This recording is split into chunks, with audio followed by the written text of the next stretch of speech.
Welcome to the Genius Factory. Enjoy the video. You start by validating access so Power BI can reach your SharePoint data.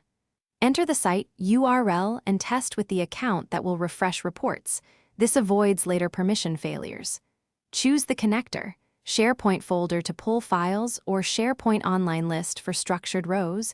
Pick the one that matches your data model. Once done, configure authentication. Use OAuth for interactive work and app-only or service principal for scheduled refreshes to ensure stable automated updates. Now connect using Power BI Desktop and load the SharePoint connector you selected. In Power Query, apply transforms, promote headers, set data types, split or expand columns, and filter out irrelevant rows so the model performs better. If you combined files, use folder. Combine binaries to standardize schema. Make parameters for the site URL and folder path so you can repoint the report quickly. Once transformed, close and apply to build relationships and start modeling your visuals effectively. Finish by publishing the report to Power BI service and configuring dataset credentials. If your SharePoint is on-premises, install and configure an on-premises data gateway.